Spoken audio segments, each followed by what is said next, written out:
Bonda ఉమాపై TDP అధిష్టానం serious అయింది. ముద్రగడ సంతాప సభలో అంబటి రాంబాబుతో కలిసి వేదిక పంచుకోవడంతో పాటుగా ముద్రగడపై ఉమా వ్యాఖ్యలు ఇప్పుడు తీవ్ర దుమారం రేపుతున్నాయి. బోండా ఉమాకి అధిష్టానం షోకాజ్ నోటీసులు సైతం జారీ చేసింది. ఉమా వ్యాఖ్యలపై వివరణ తీసుకోవాలని నిమ్మల పల్లాకి సూచన చేశారు.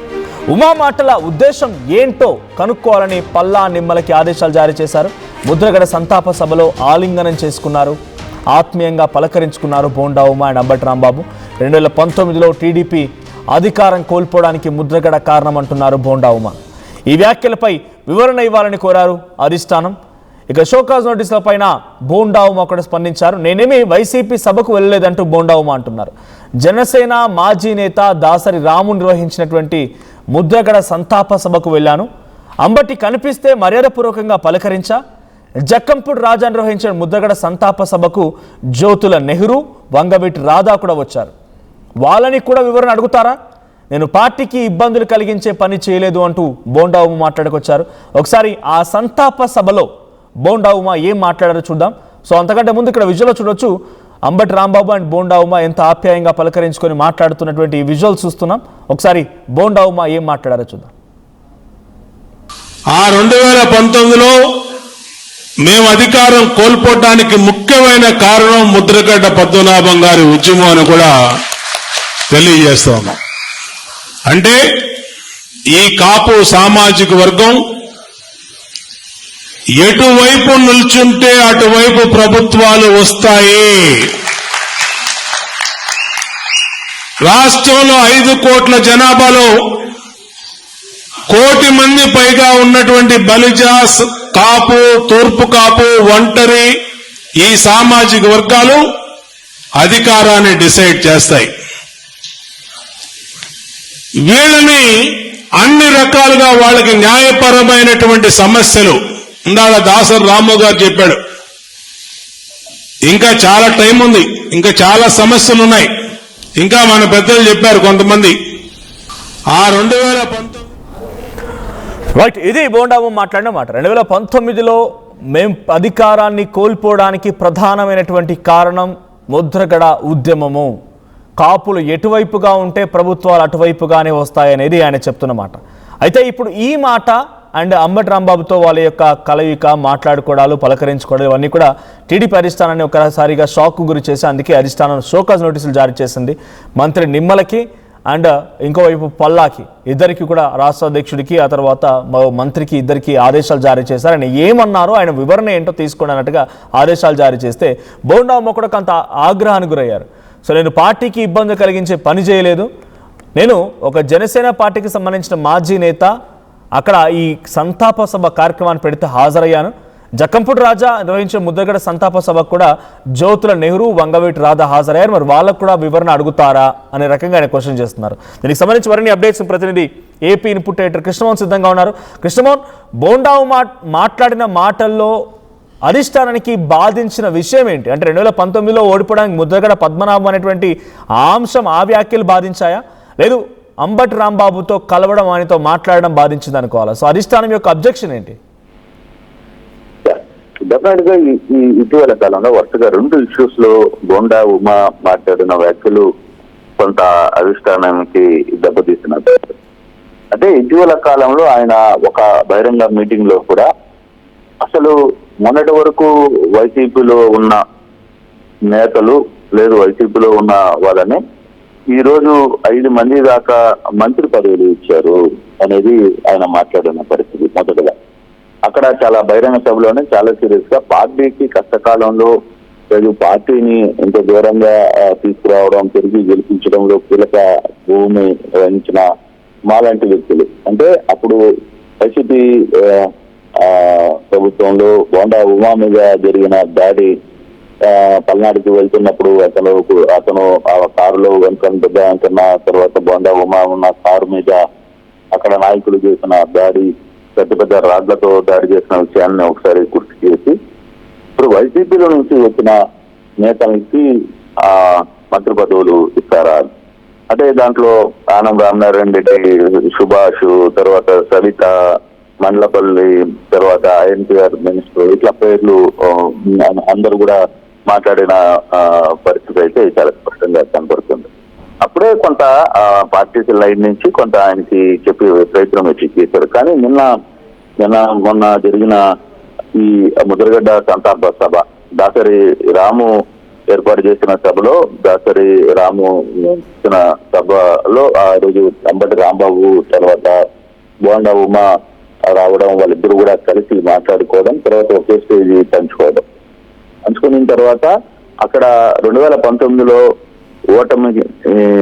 ఓడిపోవడానికి ముద్రగడ్డే ప్రధానం. ముద్రగడ్డ కాపులు ఎవరు సైడ్ ఉంటే వాళ్ళు అధికారాన్ని తీసుకుని గెలిచే అవకాశం ఉంటుంది. కానీ ఇక్కడ అధికారంలో తెచ్చే కాపు నాయకులను పట్టించుకోవట్లేదు అనే ఒక అంశం మీద అట్లా వచ్చేటట్టుగా ఆయన మాట్లాడిన వ్యాఖ్యలు కొంత మరోసారి పార్టీలు బగ్గుమని. సో దాంతో నిన్న చంద్రబాబు నాయుడు కూడా మన పార్టీ కాని వ్యక్తులతో మీరు వేదికలు పంచుకోవడం మంచిది కాదు అని కూడా ఆయన హింటించారు. మరోవైపు పల్లా శ్రీనివాస్ కి అసలు ఏం జరిగింది, బోండాన్ని పిలిచి మాట్లాడండి, అసలు ఎందుకు ఆయన అలా మాట్లాడుతున్నారు అనేది కూడా పల్లా శ్రీనివాస్ కి చెప్పిన నేపథ్యం. అయితే ఈ నేపథ్యంలో అసలు బోండా ఉమ్మతో మాట్లాడుతున్నప్పుడు అంటే ఆయన ఏమి డైరెక్ట్ గా అధికారికంగా ప్రకటించట్లేదు, కానీ ఆఫ్రికాట్ లో మాట్లాడుతూ ఆయన చెప్పిన కొన్ని రీజన్స్ అయితే కొంత ఇప్పుడు ఇబ్బందికరంగానే మాట్లాడే పరిస్థితి అయితే ఉంది. కారణం ఏంటంటే ఆయన మాట్లాడుతుంది బేసిక్ గా టీడీపీ అధిష్టానం కానీ, అంటే మా పార్టీ అధిష్టానం కానీ వివరణ అడిగితే ఖచ్చితంగా ఇస్తాను. నేనేమి వైసీపీ నిర్వహించిన సభకు వెళ్ళలేదు కదా, జనసేన మాజీ నేత దాసరి రాము నిర్వహించిన ముద్రగడ సంతాప సభకు మాత్రమే హాజరయ్యాను. వైసీపీ నేత అంబటి కనిపిస్తే మర్యాదపూర్వకంగా పలకరించారని చెబితే అక్కడ మేమేమి అద్దులు దాటలేదు. అలా అయితే జగంపూడి రాజా కూడా ఒక ముద్రగడ సంతాప సభకు నిర్వహించారు. ఆ సభకు జ్యోతుల నెహ్రూ వెళ్ళారు, వంగవటి రాధా వెళ్ళారు, చాలా మంది ఆడ కూర్చొని మాట్లాడారు, చాలాసేపు ఉన్నారు. మరి వాళ్ళను కూడా ఎవరైనా అడుగుతారా అనేది ఆయన లాజిక్ ఇచ్చారు. ఆయన అంటే సరే నేను మాట్లాడాను నన్ను కాబట్టి మీరు టార్గెట్ చేస్తున్నారు, మరి జ్యోతుల నెహ్రూ వాళ్ళు కూడా వెళ్ళారు కదా, మరి వెళ్ళినప్పుడు వాళ్ళని మీరు ఎవరైనా ఎందుకు అడగట్లేదు అనేది ఇండైరెక్ట్ గా ఆయన చెప్తున్న మాటలు. సో ఏదేమైనా ఈ అంశం మీద కొంత బోండా వ్యవహారం పార్టీకి ఏలో పెద్దలు కొంత సీరియస్ గా తీసుకున్నట్టుగా కనబడుతుంది. సేమ్ అయితే బోండా అడిగిన దాంట్లో కూడా ఏం తప్పు కనపట్లేదు. నిజమే కదా, మరి నేను ఒక్కనే కాదు కదా, నేను దాసరి రాము నిర్వహించిన పార్టీకి ఆ సభకు నేను వెళ్ళాను. అట్ ద సేమ్ టైం గతంలో జగంపూడి రాజా వైసీపీ ఎమ్మెల్యే నిర్వహించిన సభకు జ్యోతుల నెహ్రూ వెళ్ళాడు, తర్వాత అక్కడున్న వంగవీటి రాధా వెళ్ళారు. మరి వాళ్ళ సంగతి ఏంటి అనేది ఆయన మాట్లాడుతున్నాం పరిస్థితి. సో ఇప్పుడు ఈ ఇష్యూని ఎలా చూడాలి అనేది చూడాలి. ఇప్పుడు వాస్తవంగా ఆయన ముందు కాళ్లకు బంధాలు వేసినట్టుగానే చూడాలి. జ్యోతుల నెహ్రూని కూడా బలవండి అని ఇండైరెక్ట్ గా చెప్పిన పరిస్థితి. ఈ అంశాన్ని స్మూత్ గా పార్టీ హ్యాండిల్ చేస్తుందని అనుకుంటున్నారు. కానీ ఈ లోపల పిఠాపురం మాజీ ఎమ్మెల్యే ఒక బాంబు అయితే పేల్చాడు. 2019లో టీడీపీ ఓటమికి కాపు ఉద్యమం కారణమని బోండా అనడం సరికాదు అని ఆయన మాట్లాడిన పరిస్థితి. వ్యక్తిగత అభిప్రాయాలను పార్టీకి ఎంటగట్టద్దు, వైఎస్ఆర్ కాపులకు రిజర్వేషన్ ఇస్తామని 2 సార్లు మోసం చేశాడు. 2014 ఎన్నికల్లో ముందు పిఠాపురంలో కాపులను బీసీలో చేరుస్తామని చంద్రబాబు హామీ ఇచ్చారు. ఇచ్చిన మాటకు అనుగుణంగానే కమిటీ ఏర్పాటు చేశారు.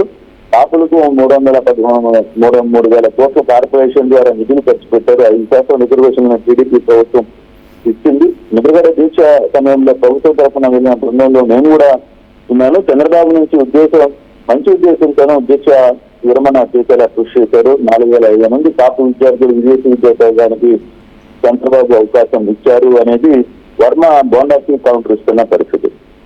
అయితే కాపు ఉద్యమం వల్ల పార్టీ ఓడిపోలేదు, జగన్ అబద్ధపు ఆచరణను నోచుకొని హామీలు ఇచ్చిన కారణంగానే ఒక ఛాన్స్ అధికారంలో జగన్ ఇచ్చారు చెప్తే ఇంకా వేరే ఇష్యూస్ ఏమీ లేవు అని బోండా ఉమాకి వర్మ కౌంటర్ ఇచ్చిన నేపథ్యంలో కొంత టీడీపీలో బోండాకి కౌంటరు వర్మ ఇవ్వడం, వర్మ ఎందుకు ఇచ్చాడు అనేది ఇప్పుడు కొత్త చర్చ జరుగుతుంది. ఏదో ఎవరైనా చెప్పి ఇప్పించారా లేకపోతే ఏం జరుగుతుంది అనేది. అంటే బోండా వ్యాఖ్యల్లో సీనియర్ మంత్రికి, సీనియర్ ఎమ్మెల్యేగా 2-3 సార్లు ఆయన గెలిచారు. తర్వాత వరుసగా ఆయన అక్కడ గెలుపు ఉన్నప్పటికీ మంత్రి పదవి ఆయన ఆశించినట్టు ఉన్నది. ఎవరైనా మంత్రి పదవి ఆశించడంలో తప్పలేదు. కాకపోతే మేము పార్టీ కోసం ఇంత కష్టపడ్డాం కదా, చివరి మూమెంట్ లో వచ్చిన మంత్రులకి, కొంతమంది వ్యక్తులకి ఎందుకు మంత్రులు పదవులు ఇచ్చారు అనేది బోండా ఫస్ట్ అసలుకి అడ్డం పోసింది. అక్కడ అడ్డం పోసాడు బోండా. తర్వాత జరిగిన ఈ సభలో కూడా బోండా కొంత క్లియర్ గా ఈ వ్యవహారం మీద మాట్లాడడం వల్ల పార్టీ లైన్ ఎక్కడైనా తప్పు అవుతుందా అనే అంశం మీదనే ముఖ్యమంత్రి కూడా నన్ను క్లియర్ గానే మాట్లాడిన పరిస్థితిని మనం చూస్తున్నాం. దాని మీదనే ఇప్పుడు పార్టీ ఇన్ఛార్జిగా ఉన్న కళా శ్రీనివాస్ అని వివరణ అడిగారు. అయితే పార్టీ ఇప్పుడు శ్రీనివాస్ వివరణ ఇవ్వాలా లేకపోతే వివరణ ఖచ్చితంగా పిలుస్తారా ఏంటి అనే అంశాలు కూడా మనం చూడాల్సిన పరిస్థితి అయితే కనబడుతుంది. Right, thank you Krishnamohan. So మొత్తంగా బోండా ఉమా కూడా అటు జక్కంపూడి రాజా నిర్వహించినటువంటి సభకి జ్యోతుల్ నెహ్రూ, వంగవీటి రాధా వెళ్లారు. వాళ్ళని కూడా వివరణ కోరుతారా? నేను జనసేనకు సంబంధించినటువంటి పార్టీ మాజీ నేత నిర్వహిస్తే ఆ సంతాప సభకు వెళ్ళాలని హాజరై చెప్పాను. సో అది మీకు తప్పేంటి, ఆయన కూడా అడుగుతారా అన్నట్టుగా బోండా ఉమా అంటున్నారు. అయితే బోండా ఉమాకి సొంత పార్టీలోనే కౌంటర్ కూడా వచ్చింది. పిఠాపురం వర్మ కౌంటర్ ఇచ్చారు. ఒకసారి వర్మ ఏం మాట్లాడారో చూద్దాం. 2019 ఓటమికి కారణాలు ఏదైతే చెప్పారో బోండా ఉమ్మ గారు, అది ఆయన యొక్క వ్యక్తిగత అభిప్రాయం. నేను చెప్పింది ఏంటంటే ఈవేళ నిజంగా నిస్వార్థంగా ఇచ్చిన మాట ప్రకారం కాపుల కోసం పనిచేసిన వ్యక్తి చంద్రబాబు నాయుడు గారు. కాపు రిజర్వేషన్లు అవనండి, ఈడబ్ల్యూఎస్లోంచి కాపు కార్పొరేషన్ అవనండి, విదేశీ విద్య అవనండి, స్వయం ఉపాధి అవనండి, కాపు భవనాల నిర్మాణం అవనండి, ఇన్ని ఉన్నాయి. ఒకటి మీరు చెప్పుకోగలరా జగన్మోహన్ రెడ్డి గారు? లేదు. అల్టిమేట్గా ఏంటంటే పద్మనాభం గారు స్వర్గస్థులయ్యారు. ఆయన గురించి ఎవరో కూడా తప్పుగా మాట్లాడకూడదు. ఆయన ఆ కమ్యూనిటీ గురించి పోరాడిన మాట వాస్తవం, అందులో తేడా లేదు. ఏదైనా ఆ కమ్యూనిటీకి చేసిన వ్యక్తి చంద్రబాబు నాయుడు గారు, ఇది వాస్తవం, ఇందులో తేడా లేదు. ఈ వాస్తవాలు గ్రహించుకొని పార్టీ లీడర్స్ ఎవరైనా సరే, తెలుగుదేశం పార్టీ ఉన్నవాళ్ళం, పార్టీకి ఎఫెక్టెడ్గా విమర్శ అన్నది కరెక్ట్ కాదు. పార్టీ చేసిన పని ఏదైతే ఉందో అది ప్రజల్లోకి తీసుకెళ్ళాలి, నిజాయితీగా తీసుకెళ్ళాలి. చేయకపోతే చేయలేదని చెప్తాం, దానికి కారణాలు చెప్తాం. చంద్రబాబు నాయుడు గారు ఎప్పుడు అబద్ధం ఆడరే, చేయలేకపోతే ఈ కారణాల వల్ల చేయలేదని చెప్తారు. ఇంకేదంటే కాపుల కోసం ఇంత కష్టపడి ఇంత ఖర్చు పెట్టి ఇన్ని రకాల అవకాశాలు కల్పించిన చంద్రబాబు నాయుడు గారి గురించి యావత్ తెలుగుదేశం పార్టీలో ఉన్న 175 నియోజకవర్గాల్లో ఉన్న అందరం మాట్లాడవలసిన ఆవశ్యకత ఉంది. నిజాలు ప్రజలకు తెలియజేయాలి. ఎందుకంటే ఒకసారి మర్చిపోతారు, ఇలా జరిగింది, ఈ కమ్యూనిటీకి ఇలా జరిగింది, టోటల్గా అన్ని వర్గాలకి ఇలా జరిగిందని చెప్పి మనం చెప్పుకోవాల్సిన పని. మరి ఇప్పుడు వద్దాం.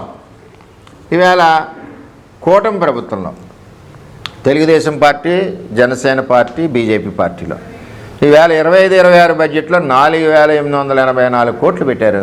ఇది చిన్న విషయమా చెప్పండి?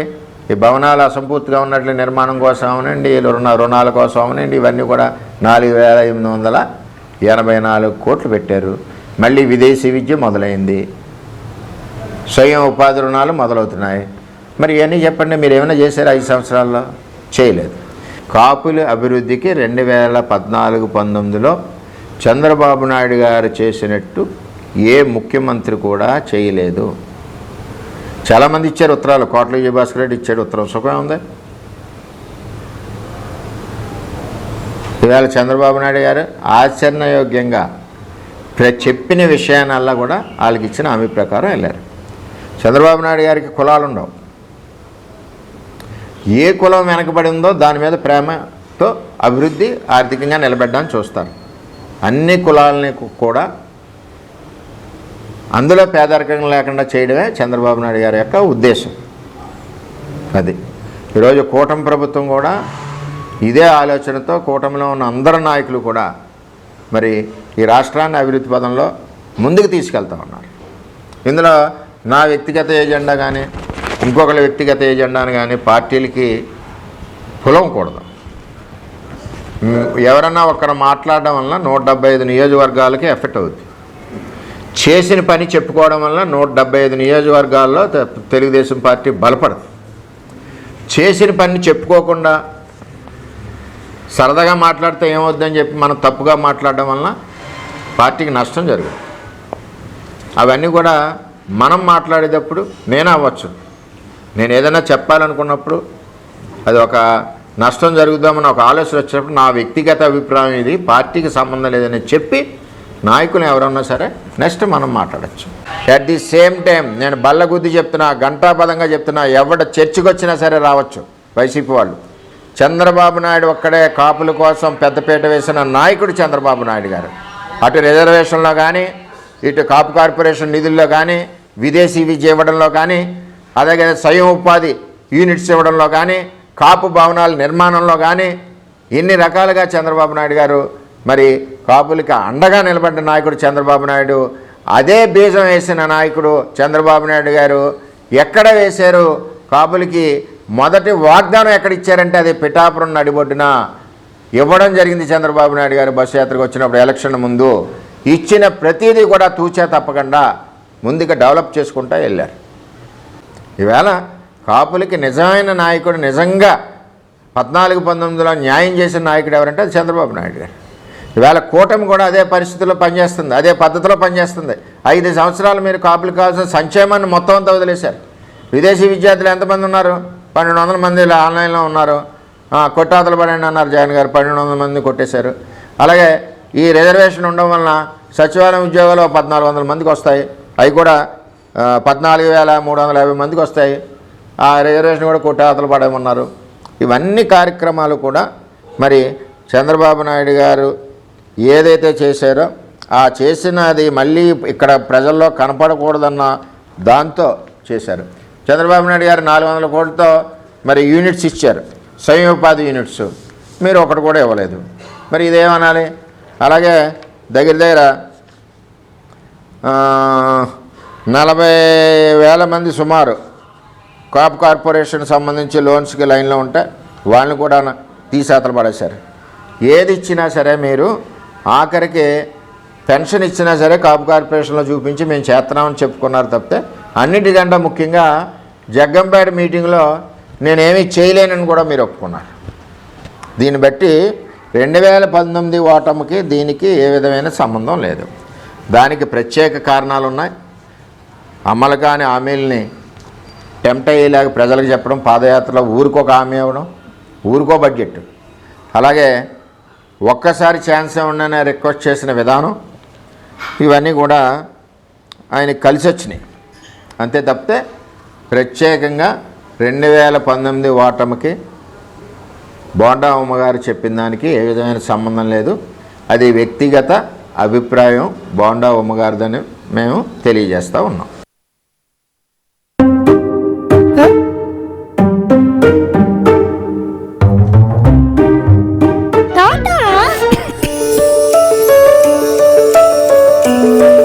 జలుబు, తలనొప్పి, నడుము నొప్పి, మోకాళ్ళ నొప్పులు లాంటి లక్షణాల నుండి ఉపశమనానికి శాస్త్రిబా, trusted by millions since 1992. Tournament కి ముందు పెయింట్ ఎలా చేస్తాం?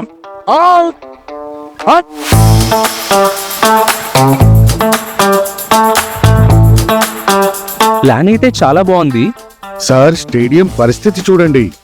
టోర్నమెంట్ ముందు పెయింట్ ఎలా చేస్తాం? టెక్నో పెయింట్స్ ఉందిగా.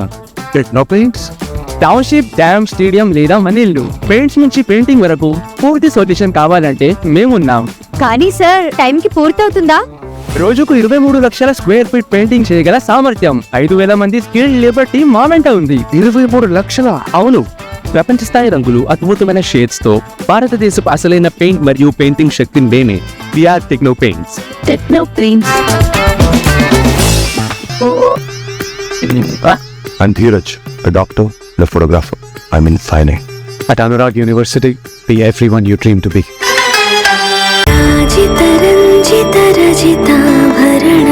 Pure in its form with grace made noble.